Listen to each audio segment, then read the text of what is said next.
A few moments later. Pengertian fotografi. Fotografi adalah proses melukis atau menulis dengan menggunakan media cahaya.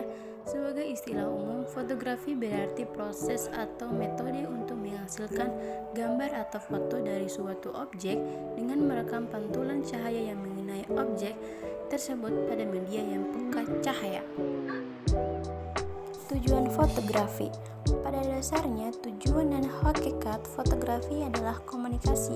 Suatu karya fotografi dapat disebut memiliki nilai komunikasi ketika dalam penampilan subjeknya digunakan sebagai medium penyampaian pesan atau merupakan ide yang terekspektasikan kepada pemirsanya, sehingga terjalin suatu kontak pemahaman makna. Fotografi menurut para ahli. Menurut Maynard, fotografi merupakan sains atau lebih tepatnya seni, menghasilkan gambaran dengan menggunakan aktivitas penandaan pada suatu permukaan sensitif dengan menggunakan bantuan cahaya. 4 unsur penting sebagai dasar fotografi yaitu pencahayaan, efek gerak, fokus dan ruang tajam, dan terakhir komposisi. Prinsip fotografi ialah memfokuskan cahaya dengan bantuan pembiasan sehingga mampu membakar medium penangkap cahaya. Medium tersebut dibakar dengan luminas, ukuran intensitas cahaya yang berasal dari sumber dalam satu arah cahaya yang tepat dan akan menghasilkan bayangan identik dengan cahaya yang memasuki medium pembiasaan atau yang selanjutnya disebut dengan lensa. Sejarah fotografi. Sejarah fotografi dimulai pada abad ke-19, tahun 1839, merupakan tahun awal kelahiran fotografi. Pada saat itu, di Prancis dinyatakan resmi bahwa fotografi adalah sebuah terobosan teknologi. Saat itu, rekaman 2 dimensi seperti melihat mata sudah bisa dibuat permanen.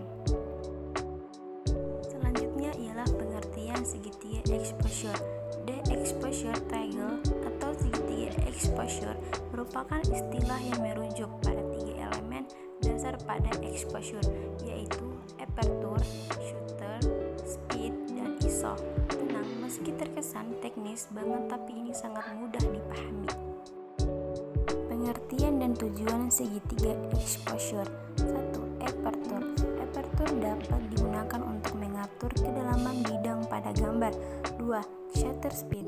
Shutter speed dapat digunakan untuk mengatur efek gerakan pada gambar. 3. ISO. ISO dapat digunakan untuk mengatur sensitivitas sensor kamera terhadap cahaya. Apa yang dimaksud dengan exposure? Pengertian exposure adalah tingkat seberapa besar perusahaan dipengaruhi oleh perubahan suku bunga. Exposure akuntansi, accounting exposure muncul dari proses pelaporan dan konsolidasi laporan keuangan operasi perusahaan di luar negeri yang menggunakan mata uang lokal ke dalam laporan yang menggunakan